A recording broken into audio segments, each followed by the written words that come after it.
تربیت دے کر کے ہمیں اسے اصل راہ دین پر، راہ سنت پر کھڑا کرنا ہے، وہ اس راستے پر صحیح معنوں میں کھڑے نہیں ہو سکیں گے۔ اگر منہج کا فساد ہے تو اس کا مطلب یہ ہے کہ اس راہ پر جو سنت کی راہ ہے، اس راہ پر نہ وہ چل رہا ہے اور نہ لوگوں کو چلنے کی دعوت دے رہا ہے۔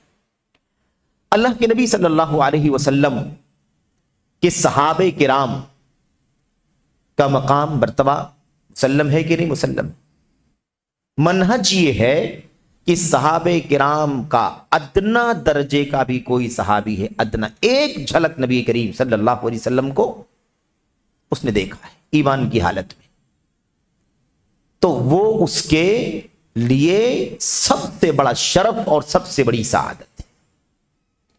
یہ کیا ہے؟ منہج۔ اب اگر منہج کا فساد مثال کے طور پر کسی کے ہاں پایا جاتا ہے اور وہ یہ سمجھتا ہے کہ صحابہ کرام کے اندر درجات ہیں، ٹھیک ہے، صحابہ کرام کے اندر درجات ہیں، اس سے ہمیں انکار نہیں ہے، لیکن صحابیت میں سب ایک درجے میں ہیں، یعنی اللہ کے نبی صلی اللہ علیہ وسلم کی صحبت ملنا، آپ کا ساتھ ملنا، تو جس کو زیادہ صحبت ملی ہے وہ بھی ساتھی ہے، جس کو تھوڑی صحبت ملی ہے وہ بھی ساتھی ہے، اس اعتبار سے کوئی فرق نہیں ہے۔ اب اس کے اندر فرق کے مراتب ہیں۔ حضرت معاویہ بن ابی سفیان رضی اللہ تعالیٰ عنہ کا کوئی نام لے اور کہے فتح مکہ کے سال مسلمان ہوئے، فتح مکہ 8 ہجری میں ہوا ہے، 13 سال مکہ میں اسلام قبول نہیں کیا، 8 سال مدینہ میں اسلام قبول نہیں کیا، 8 سال مدنی زندگی کی اسلام قبول نہیں کیا، یہ 13 اور 8 21 سال گزر گئے، دور نبوت کل 23 سال پر مشتمل، دور نبوت 23 سال پر مشتمل ہے پورا۔ اب 21 سال کے بعد اسلام قبول کیا حضرت معاویہ ابن ابی سفیان، ابو سفیان، ٹھیک ہے۔ اب مسئلہ یہ ہے کہ اب آگے بڑھ کر کے کیا کہتا ہے کہ وہ بھی جب دیکھا کہ اسلام غالب آ چکا ہے، مکہ فتح ہو چکا ہے، اب تو ہمارا اختیار نہیں رہا، ڈر کے مارے دبک کر کے نہ چاہتے ہوئے اسلام قبول کر لیا۔ کیا ان کا مقام دیگر صحابہ کرام کی طرح سے ہو سکتا ہے؟ یہ کس کا فساد ہے؟ منہج کا فساد ہے۔ اب جو اس منہج کے فساد کے ساتھ مارکیٹ میں آ جائے گا، یعنی دعوت کے میدان میں آ جائے گا، اسٹیجوں پر آ جائے گا، ممبروں پر آ جائے گا، لوگوں کا سوشل میڈیا کے پلیٹ فارموں سے دائی اور بہت بڑا مرجع بن جائے گا، تو اس کا فساد کتنا دور تک پھیلے گا؟ حضرت معاویہ، حضرت ابو سفیان اور ان کے بیٹے حضرت معاویہ رضی اللہ تعالی عنہ کے سلسلے میں وہی عقیدہ رکھے گا نا، اللہ تبارک و تعالی ان سے راضی نہیں ہے، اللہ تبارک و تعالی صرف اور صرف 1400 صحابہ کرام سے راضی ہے۔ حضرت معاویہ نے یہ غلطی کی، حضرت معاویہ نے یہ غلطی کی، حضرت معاویہ رضی اللہ تعالی عنہ کے بارے میں جو بھی مقام سنت کے اندر موجود ہے، ان سب کو وہ کیا کرے گا؟ ان سب کو وہ میرے بھائیوں گری نظروں سے دیکھے گا۔ حضرت معاویہ رضی اللہ تعالیٰ عنہ کو اللہ کے نبی نے رسائل اور وحی لکھنے کے لیے مقرر کر لیا۔ اب وہ اس کو کیا سمجھے گا کہ جیسے کلرک رکھا جاتا ہے لکھنے کے لیے، ویسے رکھ لیا ہوگا۔ اس سے کہاں ان کا مقام ثابت ہوتا ہے؟ یعنی گویا کی صحابیت کے مقام کو وہ پورے طور پر جو ہے، اس کا جو مقام ہے، اسے پورے طور پر ڈیمیج کر دے گا، اسے خراب کر دے گا۔ اور اس کے بعد ان کی خلافت کے دور، کیونکہ 20 سال تک گورنر رہے، 20 سال تک وہ مسلمانوں کے پہلے بادشاہ رہے، 40 سال کا عرصہ انہوں نے اسلامی قیادت میں گزارا۔ اس میں دنیا بھر کے تبصرے کرے گا، وہ جو مسلمات ہیں فضائل کے حوالے سے، صحیح بخاری وغیرہ کی روایت، اسے بھی وہ مجروح کرنے کی کوشش کرے گا۔ عوام جو ممبروں کے سامنے سے اس کو سنے گی، اسٹیجوں سے اس کو سنے گی، ان کا ذہن یہی بنے گا کہ نہیں بنے گا؟ یہی بنے گا۔ پھر اس کے بعد آگے بڑھ کر کے وہ اس مسئلے کو اموی، بنو امیہ کا اور ایسے ہی بنو ہاشم کا جھگڑا بنا دے۔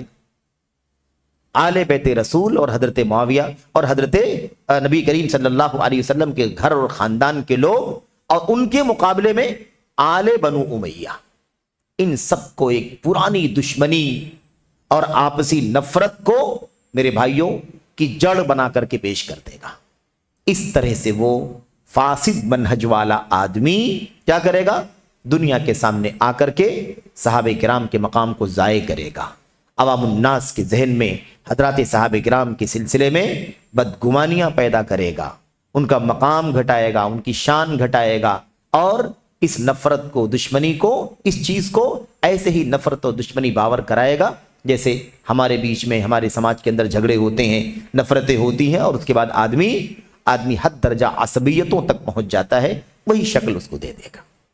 ایسے ہی منہج کا فساد اگر ہوگا تو اللہ کی نبی صلی اللہ علیہ وسلم کا جو دعوت دین کا راستہ ہے، جو چین ہے، اس چیز کو وہ پورے طور پر ضائع کر دے گا۔ نبی کریم صلی اللہ علیہ وسلم کی زندگی ہمارے سامنے ہے کہ نہیں؟ آپ نبی بنا کر کے بھیجے گئے، پہلا کام کون سا شروع کیا؟ آپ نے قوم کو جو شرک اور بت پرستی میں مبتلا تھی ان کو توحید خالص کی دعوت دی، بتوں کی نکارت، ان کی بے بسی، بے کسی، کمزوری کو کھول کھول کر کے بیان کیا۔ یہ تو سن بھی نہیں سکتے، یہ تو دیکھ بھی نہیں سکتے، یہ تو نفع نہیں دے سکتے، نقصان نہیں دے سکتے، ان سے کیا بنے گا تمہارا؟ یہ جڑ ہے، یہ اسلام کی بنیاد ہے یہ، اور اس پر کام کرتے رہے، کوئی حکم نہیں آیا، نہ نماز، نہ روزہ ہے نا، نہ حج، نہ زکوٰۃ، کوئی بھی احکام نازل نہیں ہوئے۔ 13 سال مکے کے اسی پر گزر گئے، مدینہ پہنچے تو 1 سال جب پہلا سال پہنچے اور تھوڑا سا اسٹیبل ہو گئے حالات وہاں اسٹیبل ہو گئے تو سن 2 ہجری سے اللہ تبارک و تعالیٰ نے اسلامی احکام کو نازل کرنا شروع کیا۔ ٹھیک ہے، روزہ آ رہا ہے سن 2 ہجری میں، زکوٰۃ آ رہی ہے سن 2 ہجری میں، وغیرہ وغیرہ سارے احکام، حج آ رہا ہے لاسٹ میں سن 6 ہجری میں یا 9 ہجری میں۔ تو اب جب منہج کا بگڑا ہوا ہے تو وہ ساری دعوت کو کہاں مرکوز کرے گا؟ توحید کے علاوہ پر مرکوز کرے گا، اور توحید کے بغیر اسلامی نظام قائم کرنے کی بات کرے گا، توحید کے بغیر اجتماعیت کی بات کرے گا، توحید کے بغیر خلافت جیسی بات کرنا شروع کر دے گا۔ میرے بھائیو، اس کی بنیاد پر جو اس کا ساتھ نہیں دے گا اس کو دائرہ اسلام سے باہر کرنا شروع کر دے گا، جو اس کا ساتھ نہیں دے گا اس کو اسلام کو غیر معتبر مانے گا، اس کو کافر سمجھے گا۔ اب آپ سوچئے کہ بات یہ کرے گا کہ سارا حکم و فیصلہ اللہ تبارک و تعالیٰ کا ہونا چاہیے، اللہ کی کتاب نافذ ہونی چاہیے، اللہ کے نبی کی سنت کا نظام نافذ ہونا چاہیے۔ اتنی ساری بڑی باتیں کرنے والا آدمی صرف اس لیے کہ اسے منہج کا پتہ نہیں ہے، منہج میں وہ کمزور ہے یا اس کا منہج فاسد ہے، وہ اسلام کی جڑ توحید کو پورے طور پر فراموش کر دے گا۔ اس سے آگے بڑھ کر کے اس کا فساد سمجھ میں کیا آئے گا؟ توحید کی بات کرنے سے، صحیح عقیدے کی بات کرنے سے نفرت پیدا ہوتی ہے، صحیح عقیدے کی بات کرنے سے دوریاں پیدا ہوتی ہیں۔ صحیح عقیدے کو کنارے رکھو، عقیدے کو، ایمان کو کنارے رکھو، اس کی بات مت کرو، اس کی بات کرنے سے دوریاں پیدا ہوتی ہیں۔ ہم کو ایک ہونے کی ضرورت ہے، منہج میں فساد ہے اس لیے اسے ایک ہونے کا معنی نہیں معلوم ہے کہ ایک ہونا کسے کہا جاتا ہے۔ ایک ہونا بھیڑ لگانے کا نام نہیں ہے، ایک ہونا ایک اللہ کے سامنے سر جھکانے کا نام ہے، ایک ہونا ایک نبی کی راہ پر چلنے کا نام ہے، ایک ہونا انہی صحابہ تابعین کے آئیڈیل پر چلنے کا نام ہے، جس پر چلنے کی وجہ سے اللہ تعالیٰ نے آنے والی نسلوں کے لیے ان کو نمونہ بنا دیا۔ یہ سارے فساد آئے تو باطل کیا نام ہے، فاسد منہج کی وجہ سے اور کمزور منہج کی وجہ سے یہ جو فسادات دکھائی دے رہے ہیں، جو دعوت کے میدان میں جو فسادات دکھائی دے رہے ہیں، یہ فسادات اسی کا نتیجہ ہے۔ یا تو نااہلوں کی وجہ سے فسادات پیدا ہو رہے ہیں، جو علماء نہیں ہیں، علم والے نہیں ہیں، اور وہ گھسپیٹ کر رہے ہیں، جیسا کہ امام میرے بھائی ابن حزم رحمۃ اللہ علیہ نے کیا کہا تھا، لا آفت علی العلوم واہلها اضر من الدخلاء فيها۔ دین کا علم اور علماء پر آنے والی سب سے تکلیف دہ، نقصان پہنچانے والی جو مصیبت ہے وہ باہر سے گھسپیٹیوں کے ذریعے سے آنے والی مصیبت ہے۔ ورنہ کہتے ہیں کہ اپنے سچے علماء سے امت کو کبھی نقصان نہیں ہوا ہے، امت کے سچے علماء سے امت کا کبھی نقصان نہیں ہوا ہے۔ تو یہ ہے نقصان جو سماج کے اندر فساد دکھائی دے رہا ہے، وہ اس کا ہے، نہ اہلوں کا اور دوسرے ایسے علماء کا، ایسے طلباء کا، ایسے دعات کا جن کا منہج صحیح نہیں ہے، جو ایسا سمجھتے ہیں اپنے منہج کی فساد کے اندر یا منہج کی کمزوری کے اندر ان کی مشکل کیا ہے، وہ یہ سمجھتے ہیں کہ انتشار پیدا کرنے والا کوئی کام نہیں کرنا چاہیے، سب کو ساتھ میں لے کر کے چلنا چاہیے، سب کے لیے دل میں جگہ ہونی چاہیے، سب کے لیے رواداری ہونی چاہیے، سب کے لیے رواداری ہونی چاہیے، سب کے لیے دل میں جگہ ہونی چاہیے۔ یہ الفاظ خوبصورت ہیں، الفاظ اچھے ہیں، اور ان الفاظ کے ساتھ میں ہم بھی ہیں، لیکن اس کا معنی جو سمجھا جاتا ہے اللہ کی کتاب، نبی کی سنت اور صحابہ کا طریقہ اس کی تائید نہیں کرتا۔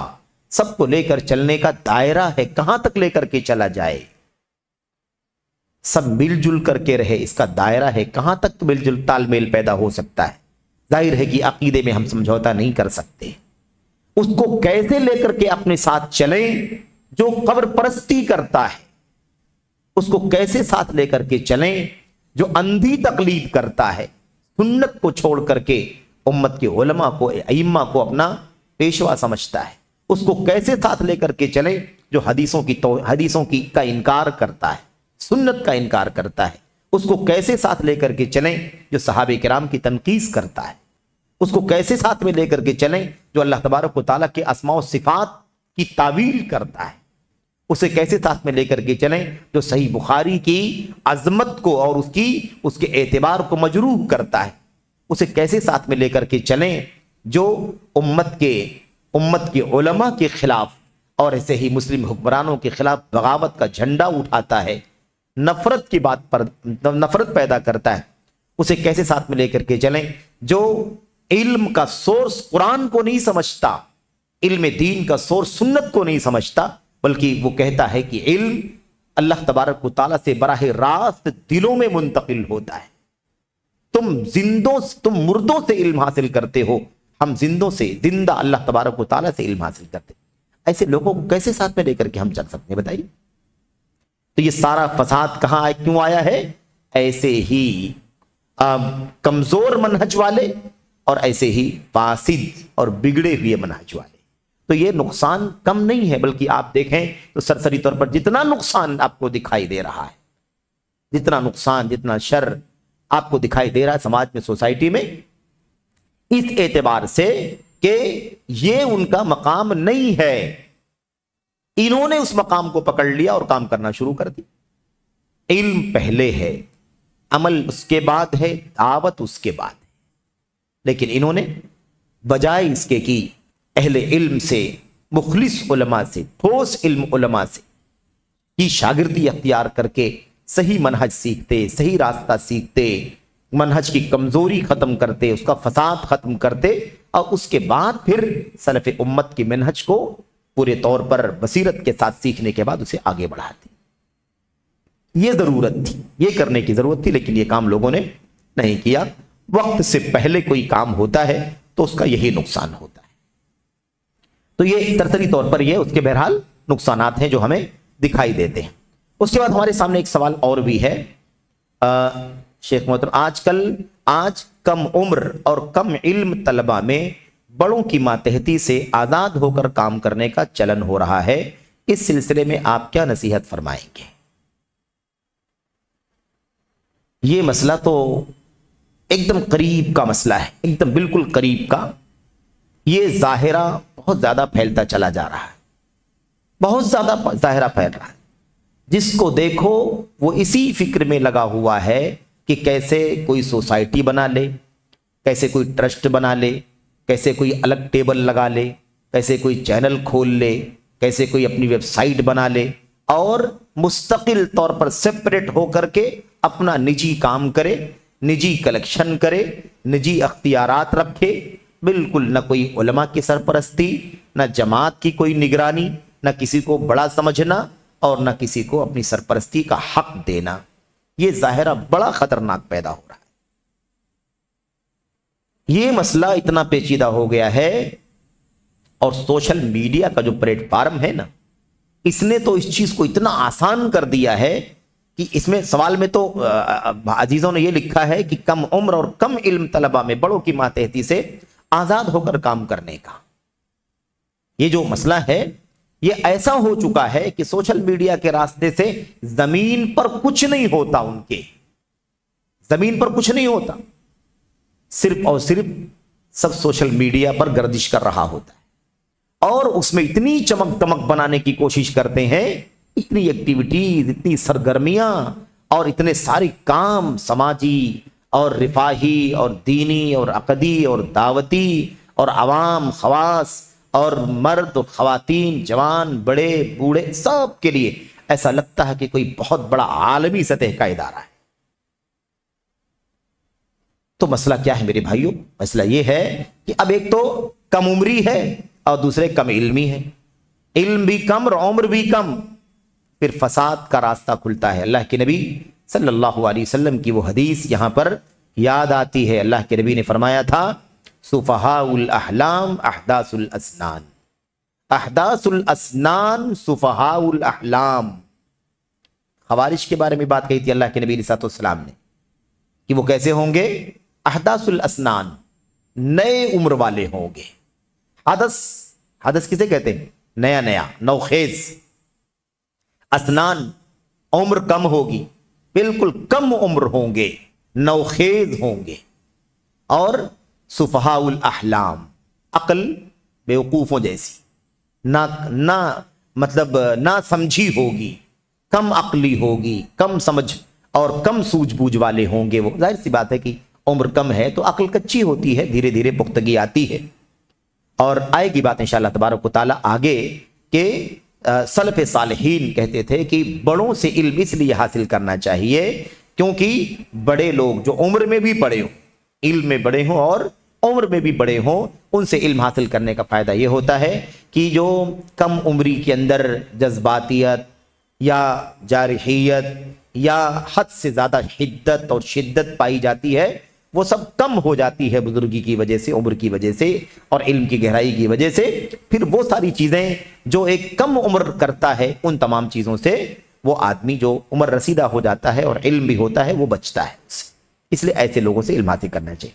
تو کم عمروں اور کم علموں کا سپریٹ ہو کر کے دعوت دینا یہ بہت ہی خطرناک ہے۔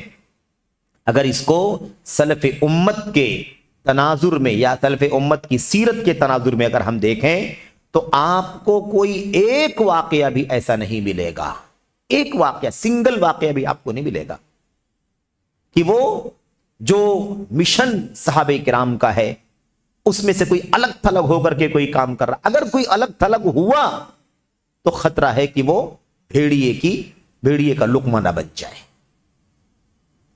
الگ ہونے والا بھیڑیے کا لقمہ بن جائے گا تو الگ تھلگ ہو کر کے اپنی نااہلی، نا تجربے کاری، کم علمی، کم عمری کے ساتھ اگر وہ کوئی مشن کا بیڑا اٹھا لے گا تو آپ بتائیے کہ کتنے لوگوں کو نقصان پہنچائے گا۔ خود بھی بھیڑیے کا لقمہ بن جائے گا اور اس سے جڑنے والے بھی بھیڑیے کا لقمہ بن جائیں گے، راہ راست سے ہٹ جائیں گے۔ جتنے فرقوں کے نام آپ کے سامنے لیے جا رہے ہیں ان فرقوں کی تاریخ بھی اپنے سامنے آپ رکھیں، یہ سب الگ ہو کر کے کام کرنے والے لوگ ہیں، یاد رکھیں، الگ تھلگ ہو کر کے کام کرنے والے لوگ ہیں۔